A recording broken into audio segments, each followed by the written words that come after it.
Welcome to the episode of F1 Rolling Start. What a terrible way to introduce the podcast. Oh, yeah. Well, it's the Canadian Grand Prix. It is. And it's the second best country in North America.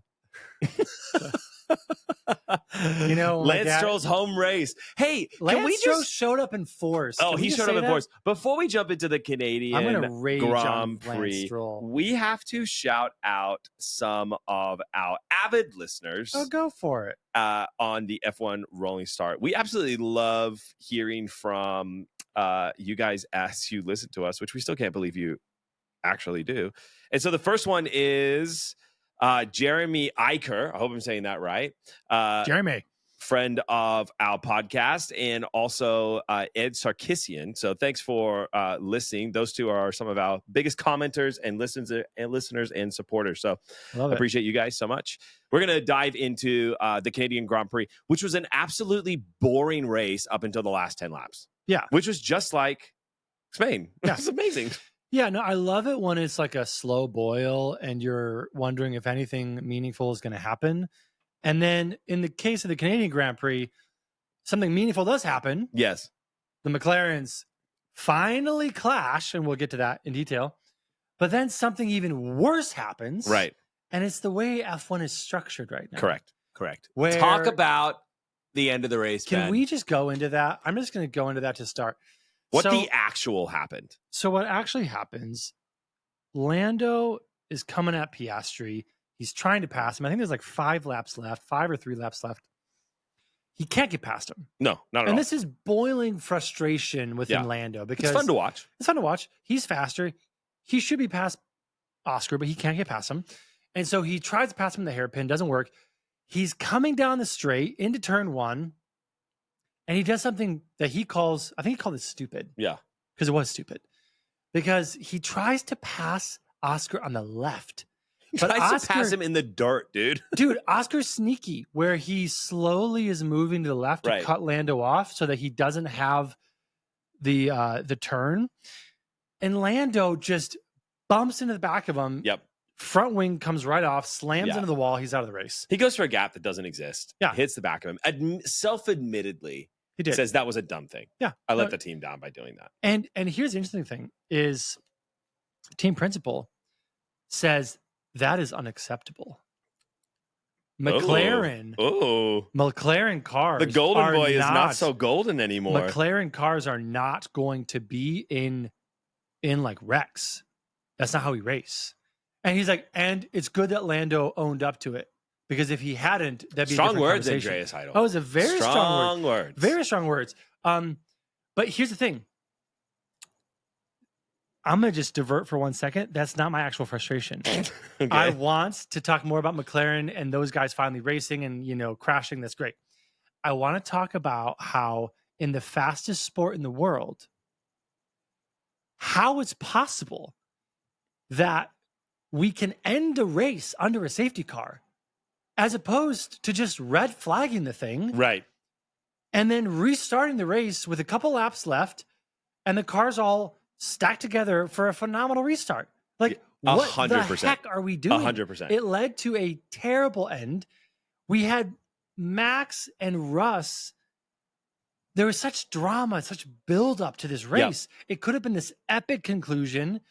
And we starting from the line. But I just want to talk about the rules. Why can't we change the rules? Why is it that it's okay for the fastest sport in the world to end a Grand Prix under a safety car? Yeah. Why is that okay? No one watches a Formula One race to see Burt Mylander win in the safety car. No one does that. I think, oh my gosh. Here's the thing. I feel really torn because I'm the kind of guy, I'm like, hey, let's remove as many rules as possible. You're classic American. You know me. I'm like, get rid of the rules. I'm a classic one type of American. Get rid of all the rules. And we don't need them. And but I would say when it comes to finishing under a red flag, that needs to be the standard. Like if we're going to try to finish a race under a safety car within, like if it's within 10 laps, it should be an automatic red flag. Yeah. And it should be a red flag, grid restart, or a rolling start restart. little shout out to our name. Absolutely. If there needs to be a standard, because yes, what I don't want to do is I don't want to watch 2021 Abu Dhabi replay where it's like half the cars are somewhere around the grid, the other half are not, and we're racing, but then there's other cars all over the place. But I do think part of the jeopardy of Formula One is that you had some people that were a pit stop ahead, and so under the safety car, they had fresh tires on. Yep. Other cars didn't. Yep. There's some spice here. There's a little variety. It's an even playing field for the whole field. Yes. And so what I think should happen is if we're within a certain race distant finish where we know that if that car is going to take more than a lap or two to recover, we need to just stop the race. Yes. Recover the car. It's not going to take that long. Yeah. Do one formation lap, straight to the grid, lights out, and away we go. Yes. This is the great thing about Formula One. This is why it's so compelling, is that even if you have an incredible advantage and a lead as the race leader, a crash in a safety car or a virtual safety car, it resets it. 100%. So, yes, you can lose your advantage that you worked really hard to this slowly, is the game. This is how it works. So I don't understand why we're okay with finishing under a safety car. I'm not okay. I'm not okay. I'm not okay. I'm not okay. And we should We're be not okay. okay. And I don't want you to gaslight me into saying that it's some great finish and it was so tense. We finished under an effing safety car. It wasn't tense. It was stupid. It was dumb. It doesn't have to be that It was way. awful. There are rules in place that can allow us to red flag it, restart it. I think there should just be de facto, like you're saying. And it can depend on the gravity of the crash, but anything within 10 laps, there has to be the consideration of a red flag. Let's say if they can remove it within 1 or 2 laps, you keep it going under the safety car and then you restart. If it's a bad crash, you red flag. 100%. And if it's within 5 laps, I think you immediately red flag. Yes. The fans deserve a thrilling finish. We were robbed of an incredible finish with Max and Russ, who had beef from last race. Yeah. Incredible beef. There was so much drama going into this. They both qualify first and second. What's going to happen? Max is hunting him down towards the end. No, and Russell's pulling ahead and he's keeping that gap. And then all of a sudden, like, they did not sign up to become Formula One drivers to follow Burt Mylander to a finish line. No. Now, a win is a win. And under the current rules, Russ won. That's the thing. The problem for me is that that's a broken facet of this sport. And if anything, this whole season so far, as we've been watching McLaren dominate and drivers like drama and all this kind of stuff, one of the things that's really highlighted to me is that there are some broken areas within Formula One that the new hype and the new level of prestige that the sport has rised to, it's revealing. Monaco, crap course. Absolutely trash. Needs to get adjusted. Yes. Finishing under a safety car for multiple laps, trash. Not good for the sport. It's unacceptable. Needs to get fixed. It's unacceptable. You know, and what it does is it taints the victory of the person who won. I'm legitimately, you know how I feel about Mercedes and Russ, but it taints that win. It puts an asterisk next to it. It says, it was under a safety car. Right. It was under a safety car. There wasn't anyone hunting you down. There was no drama. There was no There was nothing you had to fend off. Now, again, we can get into it later about Mercedes and the great weekend they had, but the rules are putting asterisks next to victories. Like Monaco, it's one massive asterisk. It doesn't mean anything. And the drivers know it doesn't mean anything because it's not a real race. So I think this was another example of that, where the FIA, F1, needs to have a hard look in the mirror and say, what works about what we do, what doesn't work about what we do, and let's adjust. I want to give a couple examples real quick. Can you imagine, for example, let's just throw out some sports. Let's throw out soccer, football, baseball, basketball. Let's just say, for example, that there's time on the clock. Right. And it's a close game. And let's use football, for example. And there is a game between the Chiefs and the Browns. It was several years ago when Pat Mahomes... Did the Browns win? No, they didn't win. That's a dumb question. Of course they didn't win. It was in the playoffs. In the playoffs, Patrick Mahomes is running with the ball. He gets beamed by one of the defensive players, gets a concussion. He's knocked out. Kind of like a safety car, right? Right. Your top guy, he's out of the race. Yeah. Oh, I don't know. What are we going to do? You know what they don't do? They don't say, we're just gonna pause meander this around thing. the field for a few hours. Meander, and we're just gonna let this thing play out.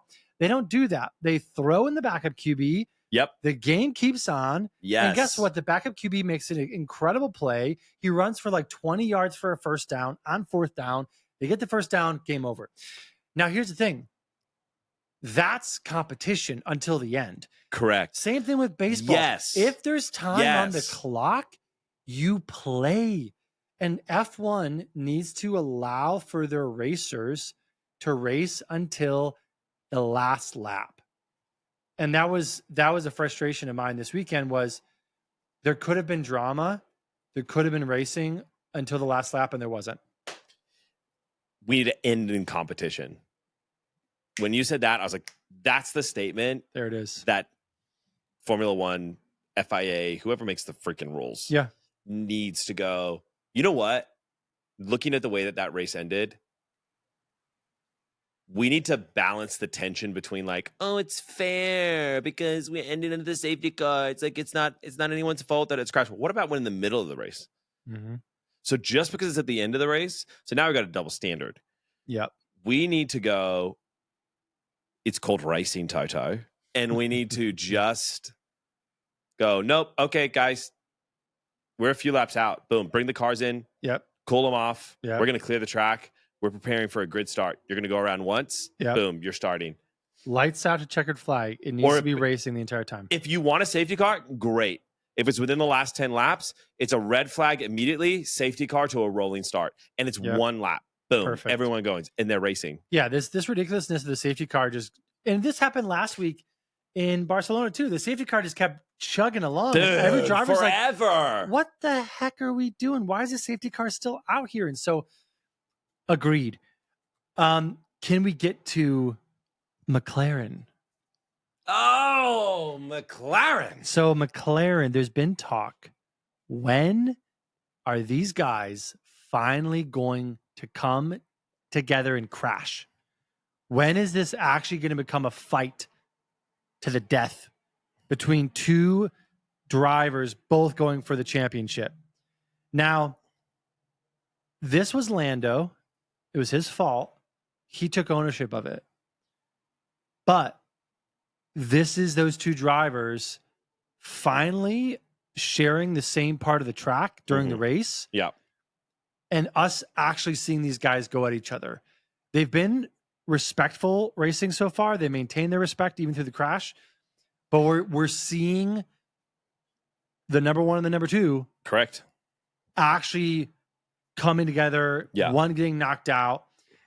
Is this the point in the season where we're going to start seeing more of this? Where this is just the inevitable result of two drivers on the same team going for the championship? Yeah, I think all credit to Lando. He took full responsibility. He did. It was his fault. And, he caused a lap 66 collision. He hits Oscar. It's his fault we had the freaking safety car ending. Exactly. He earned the weekend's biggest punch to McLaren's unity. Mm-hmm. Because now Andreas Seidel is saying this is not what we do. Unacceptable. Unacceptable is what Strong he's saying. words. So the golden boy of McLaren, which is Norris, is looking he still the golden boy? A little boy? Tarnished at the moment. It's looking a little silver. It's a strong phrase for golden boy. Well, after this weekend, he's 22 points behind, I believe, if I'm not mistaken. He is. Oscar, which, Oscar didn't come away from the weekend unscathed. He didn't finish super high. He wasn't on the podium. But he did come ahead, 22 points ahead of his main rival, which is a lot of points. Significant. When you're pretty much finishing P1 and P2 the entire season. Yeah. And so I think for me, Lando, Norris coming together, like they said, Zach Brown's been saying it's inevitable. Yep. It is inevitable that they came together. I just wish they came together in a little bit more of a climactic way. Mm. Like, I wish it was like more of like a Verstappen versus Hamilton type. Like, man, because they were just we might get going there. after one another lap after lap after lap, and one of them just makes a crazy move and the other one defends like crazy. This was more like, it seemed like Lando was, to use the terms of the Spanish Grand Prix, like went Mario Kart a little bit and tried to overtake on, well, literally not on the track. Yeah, it was on the and grass. Hits the wall, busts his suspension, loses points for not just McLaren, but for himself as well. Yeah. Well, this is the first DNF of either of those drivers. And so I think we will start seeing more Max Lewis style racing if we continue to remain this close moving through the season. Now, again, it is inevitable. These guys are the top of the entire grid, and they happen to be teammates. Right. So, which is unique. Very unique. So I think as we continue, unless there becomes a very clear number one, and the other is too far back to truly be competitive, right? I think we're going to see more and more of this because it's inevitable. They have the fastest car, and they're 1 and 2. Yeah. So, yeah, this one was kind of like a weird funk. He was following, he was frustrated, and he went for a pass that was impossible without wrecking your car. But I do think that this is the beginning of us seeing more of this hard racing. Yeah. With the potential crashes. That's really good. I think the unfortunate part about this weekend is that McLaren didn't get beat by their rivals. They got beat by each other. Yeah. Yeah. So I guess my thought is, do we still have the number one driver and the number one driver, 2 number ones at McLaren, which has never really made sense to me? Or does this 22-point gap, is this the precipice in which we see McLaren start to give team orders that lean towards Piastri over Norris? Well, the question is, who's proven themselves to be better at this point in the season? I think it's Piastri. Is 22 points a big enough gap?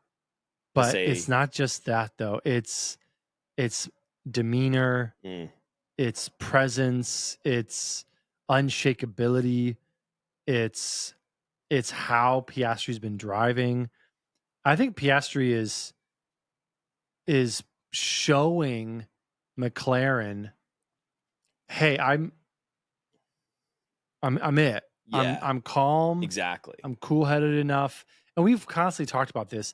Lando, yeah, he won Monaco. Monaco's not a race, right? There's a huge asterisk against it. So Monaco's not a race, huzzah, man. Lando. It's like saying George and Max raced in a tense race until the end. It's like, no, he won under a safety car. Like, blah. So I think at this point, if Lando falls further back and if Oscar continues to widen the gap, I think in a couple races time, McLaren starts thinking seriously about team orders. Yeah. We're not at that point yet, but if we get past the summer break and Piastri's open this thing up, yes. Right.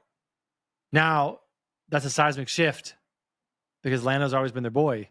Yeah. But Piastri, I'm telling you, this dude's on another level right now. And he just isn't making mistakes. Yeah. Well, McLaren's this weekend, I felt like McLaren's biggest threat against McLaren was McLaren. It was Oscar. Do you feel like Norris was out of line? Or do you feel like this is racing and these things are going to happen? Well, it sounds like the team principal at McLaren thinks he's out of line. And the only way he saved himself was by taking full responsibility. I don't think he was out of line. I think he was racing. I think he just made a stupid move. I think he should have had a little bit more patience.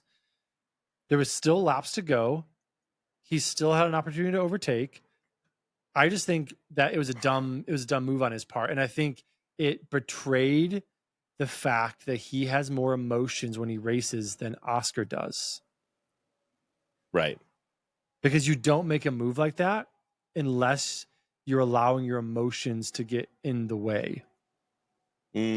That's what it showed. Yeah. And that whenever you show weakness like that, your teammates or your competitors can use it against you. And the interesting thing is that his weakness is Oscar's strength, because Oscar does not have emotions. They don't exist inside of him. He doesn't. He's Australian, able to and he's just like, yeah, Matt, she'll be right. Equilibrium. So like that is the difference. We've talked about this before, and Lando showed his hand. Yeah. He showed that his emotions got the best of him. His emotions compromised him. Yes. So that's the difference here is you want a driver who's not going to be compromised by anything. And Oscar wasn't compromised. Lando was. So Oscar can use that to his advantage. Now, and this was something that the F1 team was saying on their podcast this week.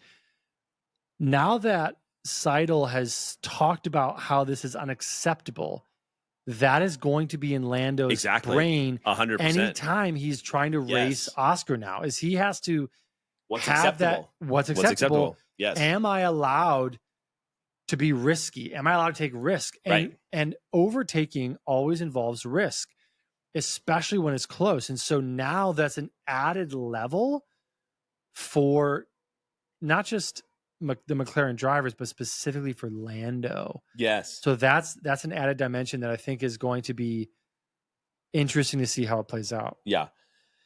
Okay, man, we could talk about McLaren forever, but we do need to talk about who actually won this race, and that's Mercedes. That is George Russell. That is Kimi Antonelli. Before we dive into your unacceptable thoughts on the subject, completely acceptable. I do need to read something that seems a little outlandish and wild. Okay, so the times.com.uk released just emphasis on the UK. Montreal proved, this is the headline, Montreal proved Russell is world champion material, ... and Norris isn't. I'm sorry. Trash. What? Absolute trash. I got to be honest. I did not. There's two things that have surprised me this whole season. We'll talk about one of them right now. We'll talk about another one later. You know what it is. One of the things that surprised me is that I'm slowly becoming a George Russell fan. Like I really like George Russell. Russell's great. But to say that he's world champion material over Norris right now. No. George Russell at best right now, his biggest talent in 2025 is benefiting from everybody else's chaos. At worst, George Russell is Valtteri Bottas with a better skincare routine. Like, and taller, taller. Like, yes, world champion over Such trash. He won under a safety car, guys. Dude. We can't take this and run with it. He took advantage of Max needing to like tiptoe around the entire weekend because he's 1 point away from a race ban. Dude. And the one weekend where McLaren had their fingers up their toenails. No, dude. McLaren was out of it this weekend. Lando, abysmal qualifying. Piastri was way back there. Mercedes benefited from cooler weather during qualifying. This is like saying after Austria, when Max and Lando crashed, that George Russell is championship material. Yes. And Max and Lando aren't. It's like it's some deep, dive on a Reddit feed somewhere that someone's saying this is absolutely trash. Yes. Now, here's the thing. Russell won. Yay. Yes. Antonelli got his first podium. 100%. Fantastic. We love it. Great for Mercedes. This isn't Mercedes turning a corner. No. Like Russell has been surprising this season. He's had good results this season. I think so far he's had multiple podiums. I want to say this is like his maybe fifth podium that he's had so far this season, which is fantastic. This is his first win, but it's still an asterisk. There's an asterisk because of what we just went on a rant about for 10 minutes about the rules not allowing us to end under competition. So, yes, he won. Great. But it's a one-off because, A, the weather during qualifying was cooler. Yes, you held up under the warmer weather on Sunday. That's fantastic. But I need to see you win, not behind Burt. 100%. George Russell won in Canada because everyone else screwed up. Yes. That's not dominance. No. That's survival. It's taking advantage of others' misfortune. It's impressive, It sure. is, but that's kind of his MO, though. But let's not pretend that he outdrove Max. No. Let's not pretend that he outdrove Lando Max and Oscar this season. Didn't have the pace. He just outweighted them. Yeah. That's what he did.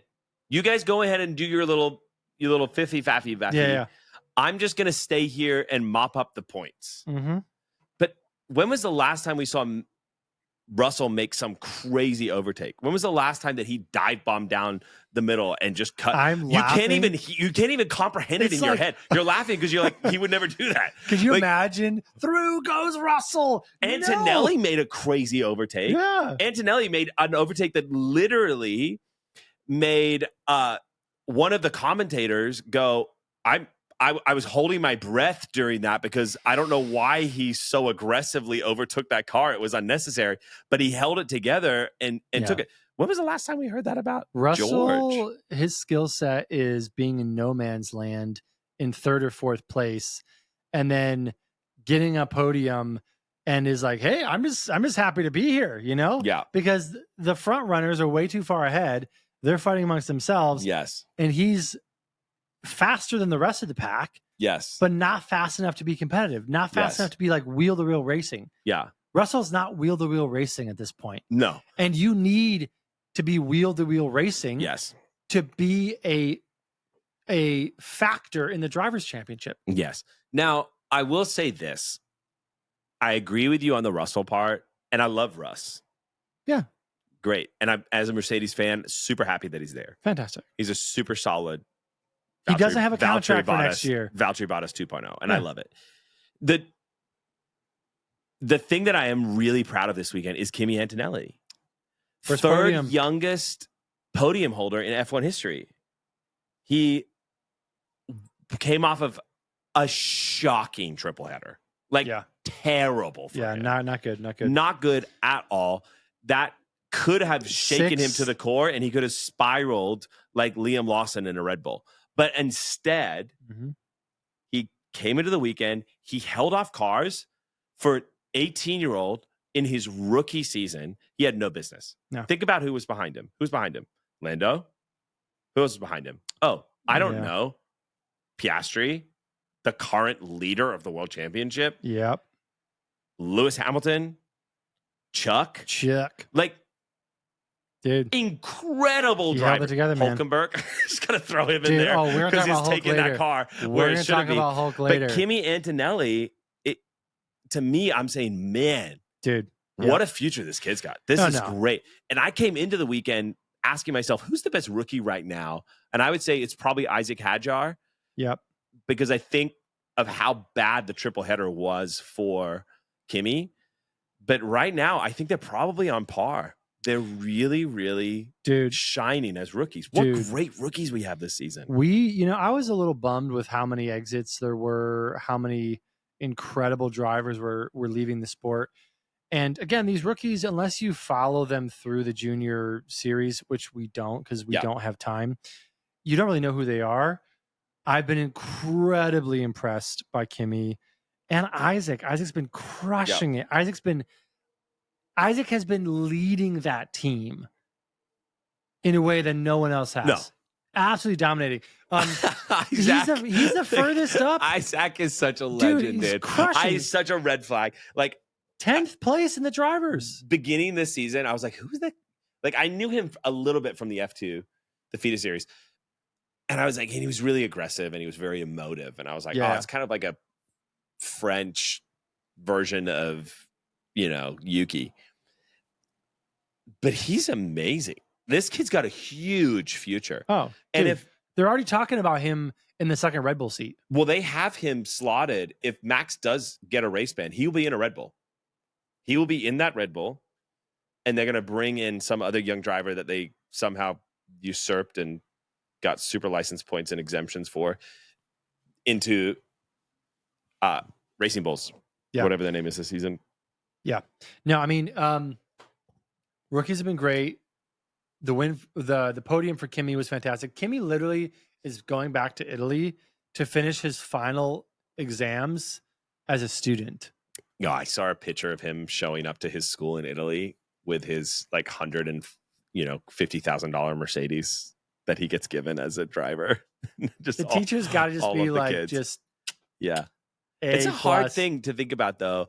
I think there's the one side of the coin of being a young F1 driver with that much, especially for a team like Mercedes, where there's just a lot of stuff that comes along with that, a lot of benefits. Yeah. Like, a $200,000 race car as your personal daily driver versus when you drive for other teams and you get like a Honda Civic or you don't get a car at all. Here's a Fiat. Yeah, exactly. Here's a scooter. And, enjoy your Civic from 95. Yeah. And that's got to play. There's benefits to that. Sure. That's nice. But then there's also got to be like oh man, I've made it and I'm 18 in everyone else's eyes, but I feel like I'm a pretender because I haven't really. It would be a really unique thing to navigate as a human being. I once heard, and I don't know who to credit this to, but there was someone who said about Charlie Puth, the artist, that he. This is not what I thought we'd be talking about. No, I know. This is just came to my mind. Is that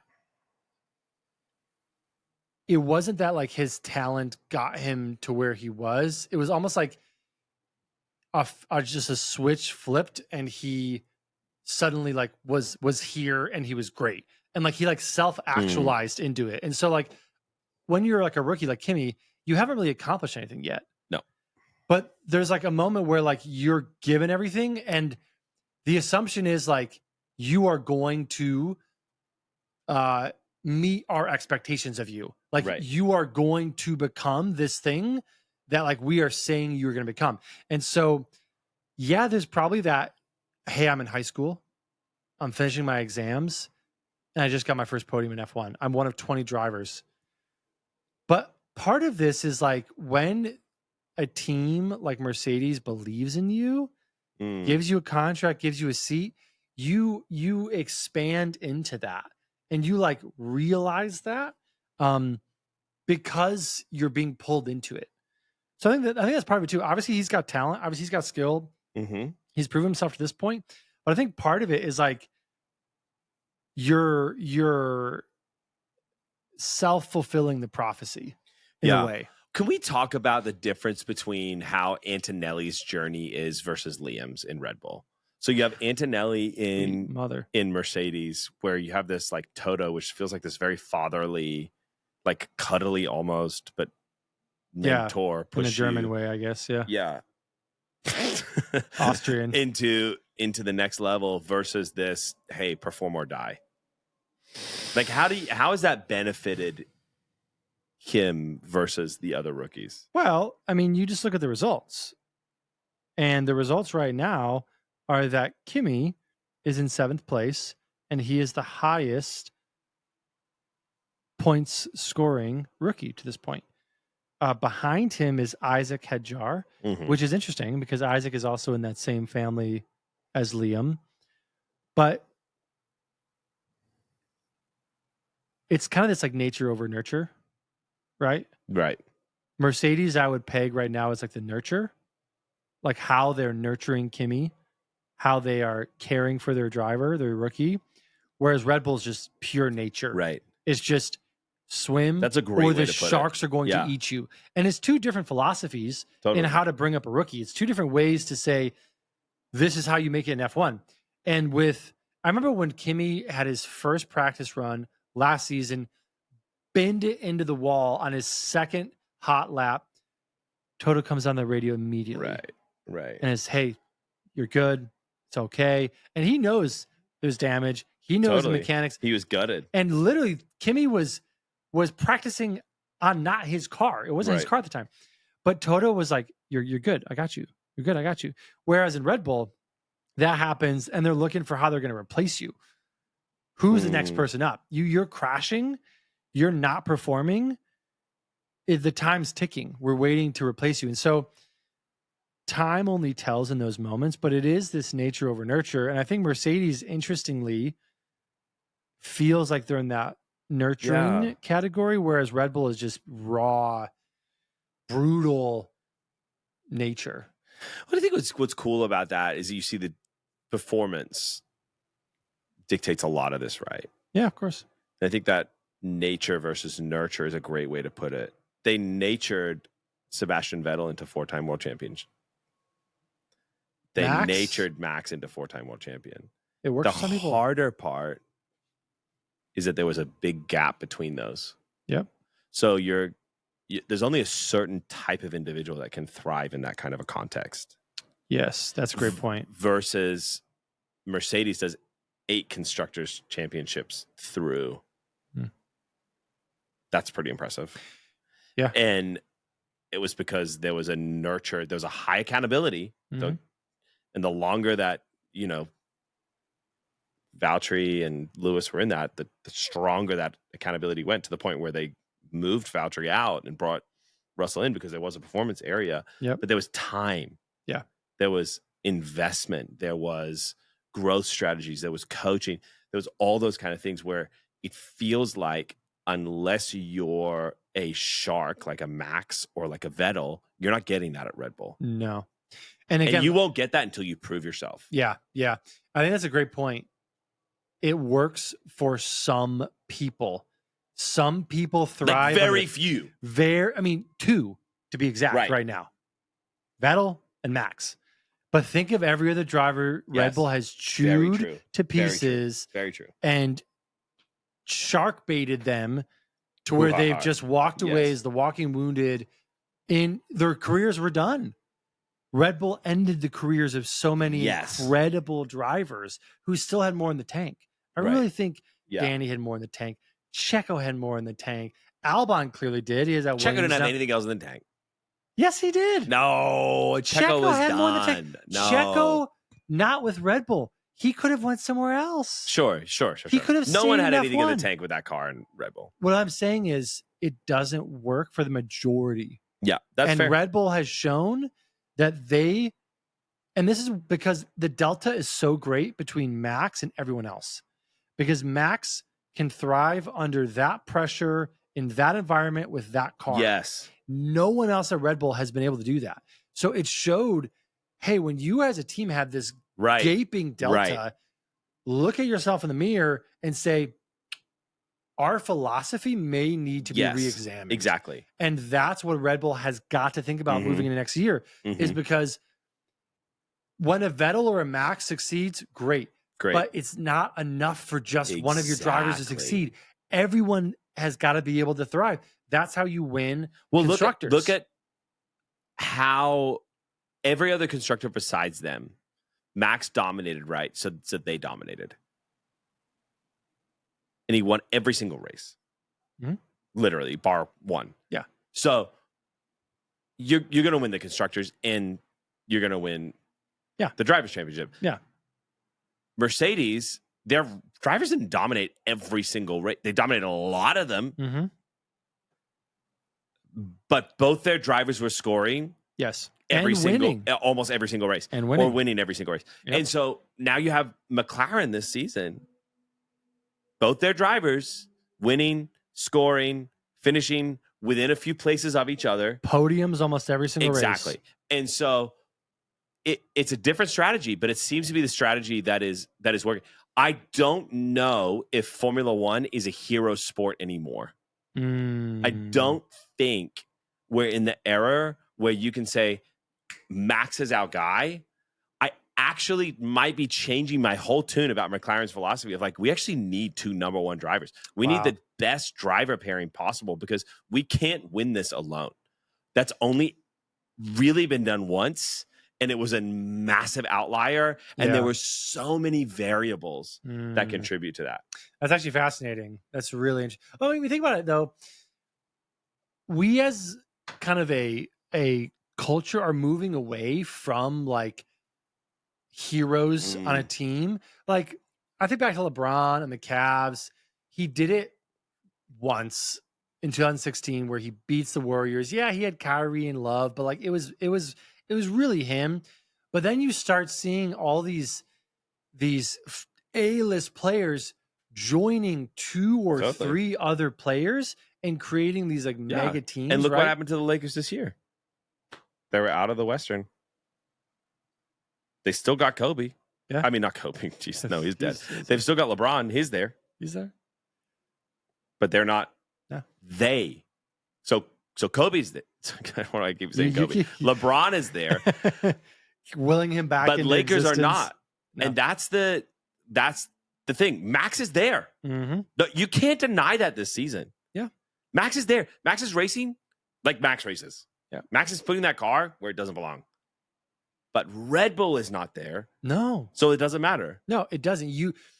We're done with hero. The era of heroes might be coming to an end. Wow.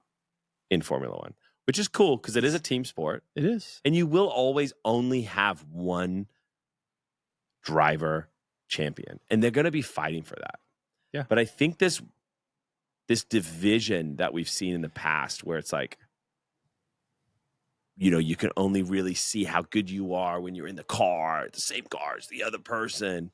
Yeah, you're going to see that. But at the same time, it really is a team sport. Yeah. Like, I'm a Mercedes fan. Mm-hmm. Hamilton's gone. I love Hamilton. He's a great driver. Nothing against him. Yeah. But I don't have a single red T-shirt. I don't have a single red Ferrari cap. That's my son's Ferrari right there. There is that. I'm looking at that's Henry's. That is Henry's. Henry loves Chuck. And so red. But that's Chuck's. Red. But that's Chuck. Yeah. The Ace hardware red ruler. But you know what I mean? Like, I'm a Mercedes fan. I will give that to you. You are more of a team guy. I am still you're a Max stuck on a Max kick. I have favorite drivers. Yeah.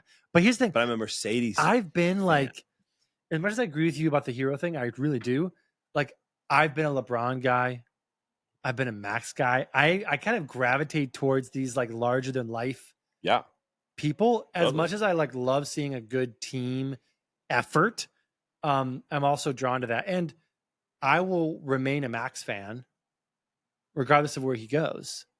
And right now, I would say it's a very difficult place for me to be in as a Red Bull fan. I'm not a Red Bull fan right now. I'm having issues with Red Bull. Yeah. I'm trying to find this quote, which kind of sums up why I'm a Mercedes fan. And I have a note. Is it the one from the Times in the UK? No, it's definitely not. And it's nothing to do with that in any way, shape, or form. It is a quote from Toto, which is what it truly made me become I don't think I'm going to be able to find it in here, but I pretty much know it. So one of the things that made me a Mercedes fan is a quote from Toto.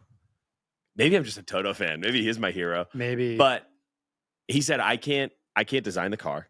Mm-hmm. I can't drive the car. Mm-hmm. I can't pay for the car, which I don't know if I buy. He's the owner of Mercedes. Get out 30%. Of here, Toto.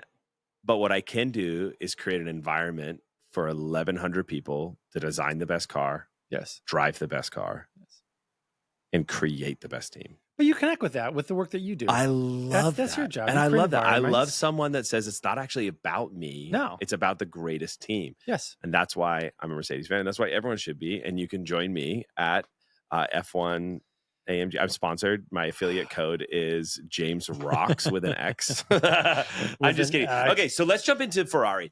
So, wow, Ferrari. Ferrari bought 2 cars to Montreal and left with 0 race pace, 0 strategy, and 0 pride.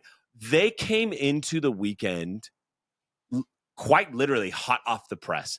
2 of the major Italian, which is where you just were, Italy, Italian respectable news reporting agencies, great pasta, have said, hey, Fred's, we're not happy with Fred. We are not happy with Fred. Well, how could you be? Chuck's moving on, and Hamilton is a washed up driver. And it was rough. Like, the Italians are spicy. It is said by multiple people there are 2 religions in Italy: the Catholic Church and Ferrari. I was at the Vatican while I was there too, you know? Beautiful place. Great. And we came into this weekend where literally Fred is saying, this is really sad. This is really unfortunate. Da-da-da-da. Hamilton comes out defending Fred. Fred's the only reason, one of the main reasons why I chose Ferrari. No, Fred Chuck comes out going, this is ridiculous. Like Fred is bringing the team together. And then they just have a weekend, which is like, you could not have written a worse script. Yeah. Unless you gave it to Netflix and said, hey, can you make an episode about how dramatic it is for Ferrari going into this weekend? And then they just completely fumble the ball. Yeah. No, it was rough. I mean, my question to you, and this is what I was thinking about before we jumped on to record. Do you feel the pressure is justified right now? Do you legitimately think that Ferrari should be critiqued in this way? No, at this point in the I season? actually do not think they should, because look, they're third. I get it. Mercedes took a massive chunk out of their lead, and Ferrari had a terrible weekend. But keep in mind, they're single-digit points apart. Like, how many points does Ferrari have? Let me fact check that. I think it's quick. 193. Mercedes has 199. Ferrari has 183. Okay, so they're 16 points. 16 points apart. That's not a lot. No, it's not. That's a single race. Yeah. And that's only because Mercedes took a ton of points out of them this weekend by finishing P1 and P3. And that was not expected. Let's all be real. That was not expected for Mercedes to do that this weekend. I think Ferrari has been making the most with what car they have. Do they have the car that they want this season? No. I don't think anyone but McLaren has the car that they want this season. And they are making the most of it. Between them and Kick, I don't know who's doing a better job at developing. And I mean, yeah, Kick is bonkers right now. Right. Mercedes has just been there. This is a Mercedes man. They've only been there to clean up the mess. Yeah. But Ferrari has actually been aggressive. Yeah. Can I throw a number out at you real quick? Go for it. Data. I hate numbers, but go for it. Last year, at this point in the season, Ferrari had 9 podiums.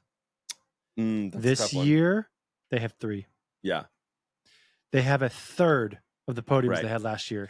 And they have Hamilton. They kicked signs. Their car development has regressed. There's no other way to frame it. They've regressed.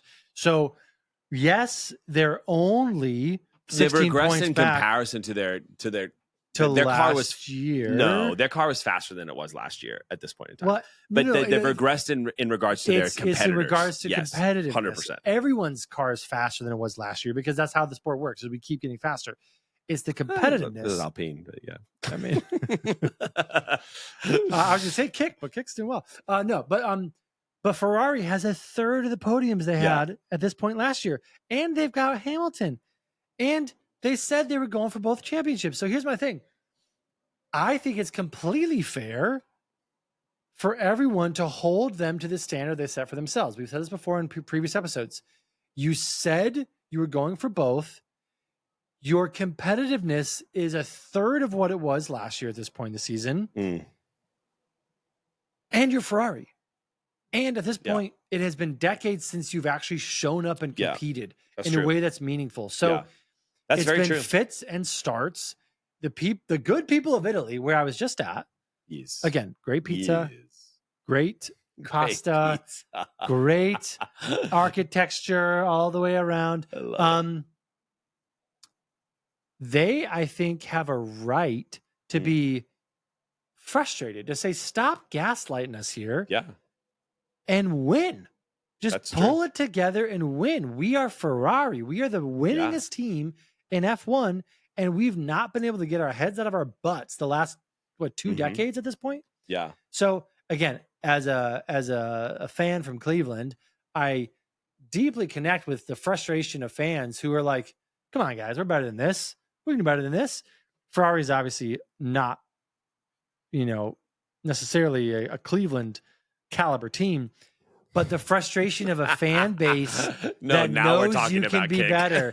That Kick, that or Haas. Yeah, I think Ferrari's kind of crazy, right? Because they should honestly, if anyone on the grid deserves the comment, you should be better. It's Ferrari. It's 100% Ferrari. It's Ferrari because they hold themselves up as this standard in F1. And they should. I don't think they should anymore. they should hold themselves to a high standard because they are the oldest and they are the most winningest team by miles, Ben. Miles. I know, but can I throw something out for you real quick? So I was there in Italy. It was great. It was wonderful. It was awesome. I was in Rome for like a day because we didn't go to Rome very long.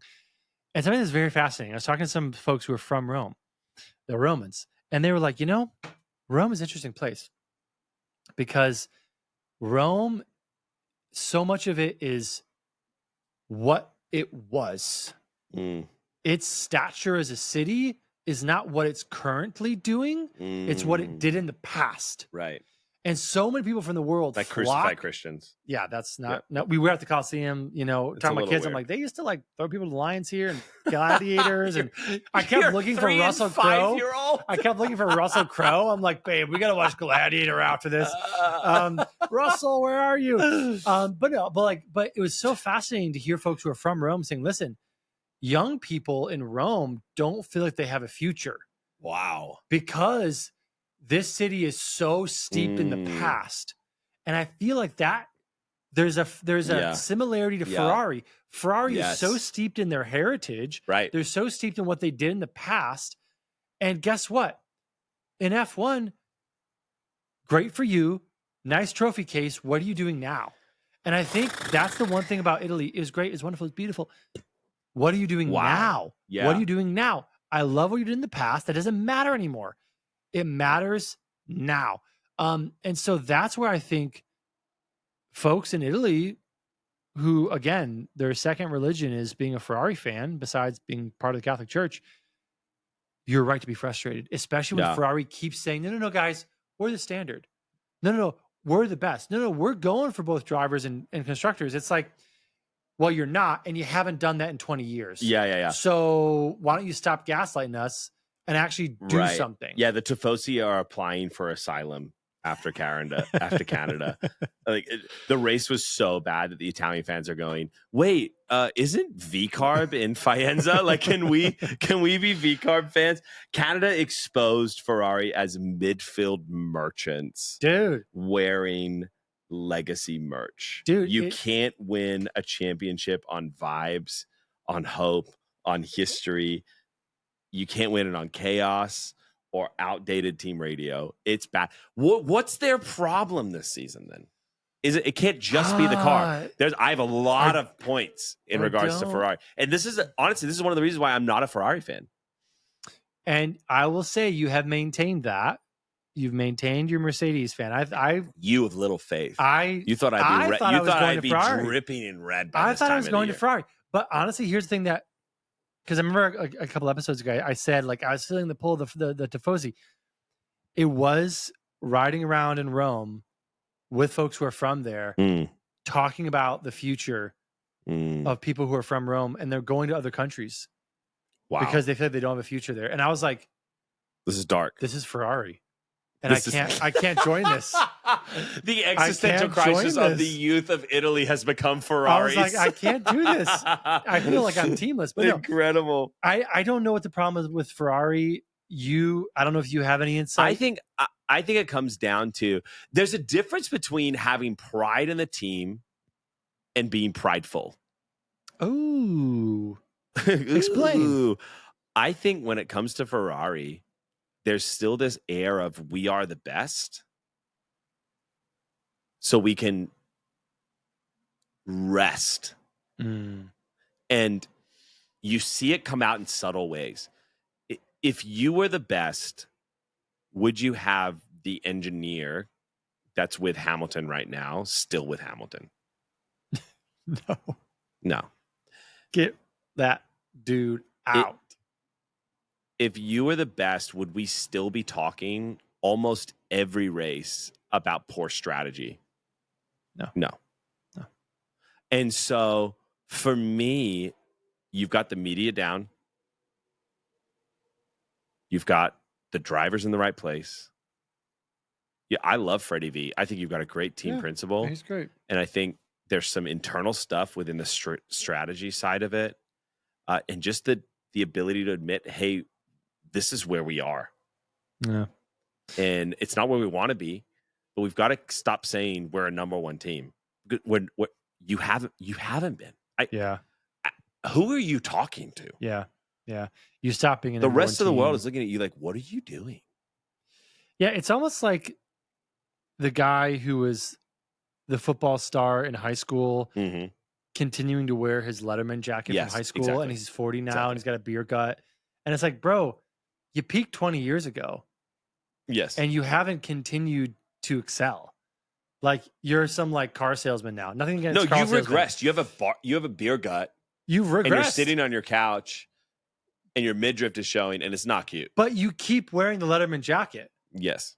And you're trying to you remind can't button us it all anymore, but you're still wearing it. You're trying to remind us all that you're still that guy. You stopped being that guy 20 years ago. Yes. When you stopped performing. Last Dance. Best documentary series besides Drive to Survive. Actually, maybe better. The coach of the Bulls said, you are only a success at the moment you perform a successful act.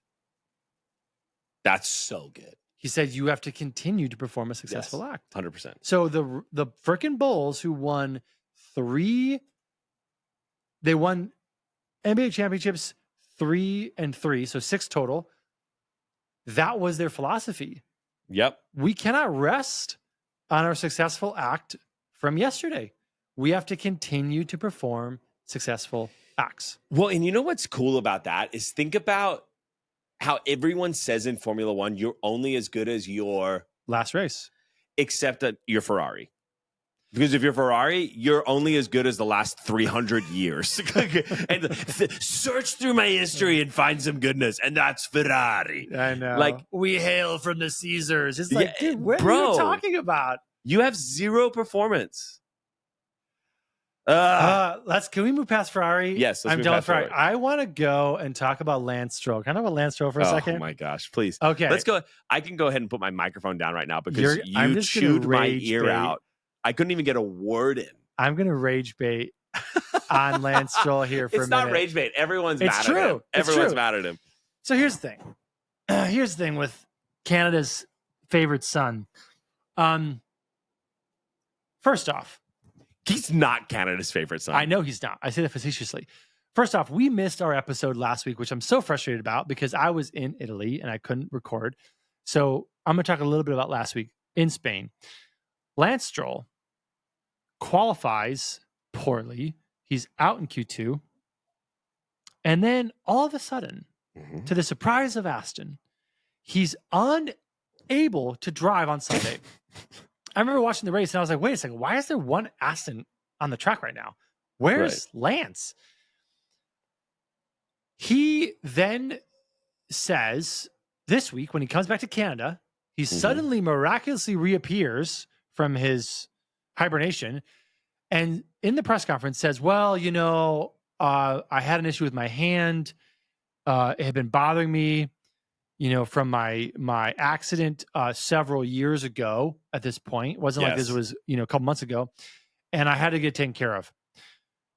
He was very standoffish. Had his hand in his pocket the entire time. When he was pressed about it, he said, this is my medical right to privacy. Yes, medical right to privacy. And he pushed back on that. Now, he put his team in an incredible disadvantage because now Kick, who we'll get to later, is 2 points behind Aston. In what universe would Father Stroll realize that he'd be leading a team that Kick is hounding now? But it's hounding because his son decided to sit out in Spain. Well, anyway, it comes out that that's not the full story. It comes out that after he qualified poorly, Lance had a fit in the garage. Man. Throwing equipment, cussing out team members, and reportedly, off record, but from Sky Sports, punching a hole in the wall. Right.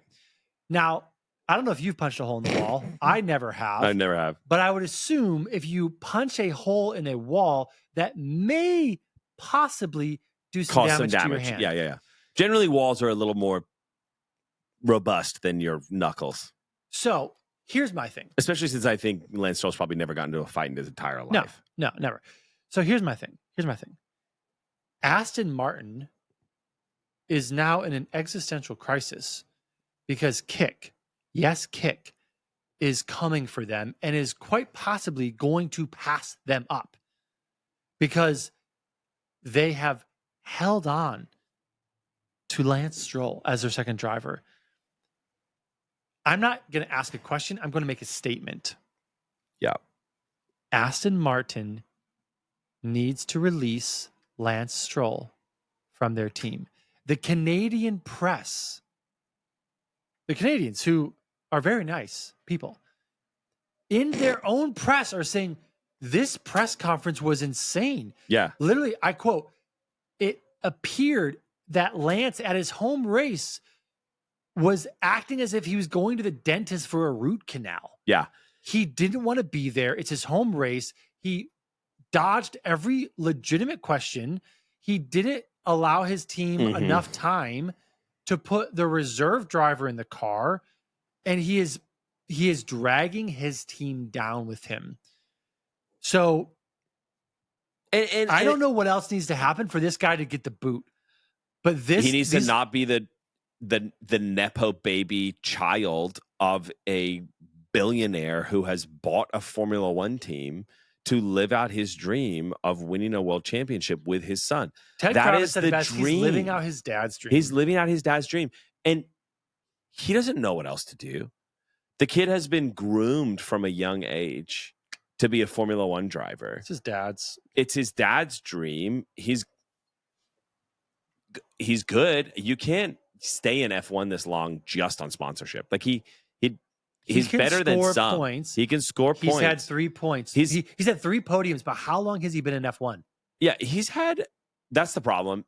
But the other thing is that, yeah, he has more points than Alonso this season, but he hasn't outdriven Alonso. No. Not even close. No.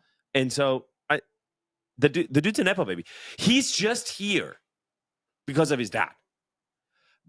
The hard part for me is there's 2 things in this sport that bug the living daylights out of me. First, that Red Bull has 2 teams on the grid, and everyone pretends like neither of those are working together. And so Red Bull really has 4 cars on the grid. The other is Lance Stroll. Those are the only 2 things about this. I lied. There's 3 things, and the FIA in general, because there's anyone that has rules. 4 for me, and Ferrari acting like they're still the best team, and they've ceased to be best. And that's for you. That I can live with that. I can live with that. But the other 2 things, the other 3 things, they affect other people. Like Red Bull having 4 cars to play with plays into the entirety of the both world championships. It's a strategy advantage to them. 100%. The FIA with the crap rules plays into the funness of the sport. Well, and the fairness too, and the competitiveness. And then Lance he's a seat warmer in a sport where there should not be any seats that are warmed by people. Yeah. I mean, and it's a perennial issue that continues to rear its head for us. We've talked about Lance exhaustively over the 3 years we've done this podcast. And it's because it flies in the face of the ethos of what F1 claims to maintain. Yes. It claims to be about merit. It claims that it's a sport where it's a self-proclaimed meritocracy. Yes. Where the best survive and the best make it. And in the case of Lance Stroll, that is, and here's the thing with the rest of the F1 press that are associated and that are around this. I just wish someone would just come out and actually say this. People dance around it. They make comments. They treat Lance with too kind of like kid's glove. It's like, no, this guy's a race driver. Call him out. For Pete's sake, call this guy out and say, Lance, there's reports by your team that you actually threw equipment, cussed out your team, and punched a hole in the wall, which is why your hands. What say you? What say you, Lance? No, here's the thing. People like where was the American ESPN presenter that asked that question? Here's the thing. Where's the guy in the driver's press conference that goes, Lance, just level with us, dude. Like, there's a bunch of rumors flying around that you punched a wall. Did you punch a wall? No, is you that didn't why punch a you wall. sat out Why in did Spain? it all of a sudden start hurting the weekend and just pressured them into making a statement. Can you pull your hand out of your pocket and show us? Like, here's my problem. Why are your knuckles like have scabs on them? If you had a hand surgery, did they accidentally cut you in surgery? Like, someone needs to get in there and ask the questions. People are too afraid to ask really, really blunt questions. What are they afraid of? I don't know. Like his dad? I don't know. Like the money of it? I don't know. Getting Lance to be pissed off at them like Max was pissed off at I'm Ted. I'm going to go Viva Vendetta on Lance Stroll. Anyway, we need to move beyond Lance. Let's talk about Hülkenberg before we look towards the Austrian Grand Prix. All right. Hulk, 2 weekends in a row. Phenomenal. Scores points. Phenomenal. For Kick. Dude, Kick brings an upgrade in Barcelona. And to everyone's surprise, it works. To their surprise. They're like, wait a second. That's what I mean. They're included in everyone. We're competitive? Everyone's surprised. Dude, he's in 11th place in the drivers. 20 points. Kick as a team is 2 points behind Aston. Yep. They're still in 9th place. But here's the crazy thing. Haas in 6th. Racing Bulls in 7th. Aston's in 8th. Kick's in 9th. They're all separated by 8 points. Yep. That is a one good race for Hulk closes that gap. Literally, we could see Kick jump to 6th place if Hulk has another performance like he did in Spain. That's insane. That's amazing. So that's literally nothing that you said in any way, shape, or form was what I thought we would be talking about this time this year. No, absolutely not. I was fully prepared to say Bordelello. Bordelello. Can't pronounce his name because I don't care about him. Bordelello. That's how much I've talked about this guy. I don't care about him. I don't care about Kick. And now I care about these guys. I need to learn how to pronounce his name. Not enough to pronounce Bordelello's name. I need to learn how to pronounce this guy's name. They're actually going to be competitive. Bordelello. These guys might actually be in competition for 6th place. Now, they're not going to catch Williams in 5th, but neither is Haas. But they actually have the ability to fight for 6th place, which is incredible. And it just shows that F1, you can actually change your fortunes. You can actually turn it around. And so Hulk's performance, phenomenal. Yeah. And we saw it in Spain, which is if you can perform well in Spain, it bodes well for the other 100%. tracks. 100%. So we saw that again. He performed well in Canada. Yep. So I'm looking forward to the next several races to see if Kick's able to catch Haas, which they've got momentum. And momentum, once you got it, 100%. Do everything you can to keep it. But they are exciting right now. Freaking in Spain, Hulk and Alonso were fighting. And I was like, in what universe? What universe, dude? Freaking, Padre Stroll is over here dying. Say, how the F is a Kick fighting with my Aston right now? Exactly. But they are. Aston's getting kicked. Incredible. Well, we spoke a lot about Canada. We did. And we need to look ahead. We honestly have 3 really great races coming up. We have Austria, which is always fun. Oh, yeah. We have Silverstone, which is... Oh, my God. Such a good race every year. And Belgium, Spa. Spa is coming up. Those are the next 3 races. But let's talk Austria for a second. I actually already wrote what I think our podcast title for the Austrian episode is going to be. It's going to be Max's Homecoming, ? McLaren's Beef Boils, and Russell's Revenge Tour. So let's start with Max. Okay, so Max is 1 penalty point away from a race ban. Will he survive his home race? I think he will. I think Max dialed it in this week. He raced conservatively. He went hunting, but he didn't do it dangerously. Yep. So Max, for all of his emotions, is also strategic. He knows what he needs to do to perform. It's a home race for Max. I think that he's going to. Well, it's a home race for Red Bull, but I think he's going to dial it in. And I actually think Max is going to come out freaking swinging. This is Red Bull's ring. They've done well in the past. Now, obviously, Max and Lando, they crashed out last year, and Russ just But I think Max is going to come out swinging. Yeah. And I think he'll perform well next week. Red Bull's under pressure. There's a lot of stuff in the press. Of course they are. A ton of pressure they're under. This is their own track. Do you feel like this is a PR trap for them if they lose on home soil? It doesn't help the stories about Red Bull if they continue this slide and the delta continues to widen between their two drivers. So I think they need to come back. Yeah. So if anything, this may be Max's revenge tour. Yeah. In Austria. Yeah, I mean the orange army is going to be out in full force with all of their smoke flares, and if Max gets a drive-through penalty, there's just going to be, a couple 100,000 people steaming their way towards the FIA steward's office with their flare guns in hand, ready to take action. It's got to be an intimidating thing at the at the Red Bull ring. Red Bull, the literal giant bull. It's kind of awesome. It's beautiful. Kind of awesome. Oh, beautiful place. McLaren, what do you think? McLaren Civil War. I think it's McLaren Civil War coming into Austria. Lando's 22 points behind, and he is not willing to give up this championship. It is Iron Man versus Captain America. It is the kind of conflict that only great movie scripts are written about. It's inevitable. They have to fight in order to win. Do you think they can coexist without team orders stepping in? I don't. I think McLaren will continue to honor their we're going to let them race, because it would be unfair at this point in the season for them to call team orders. Right.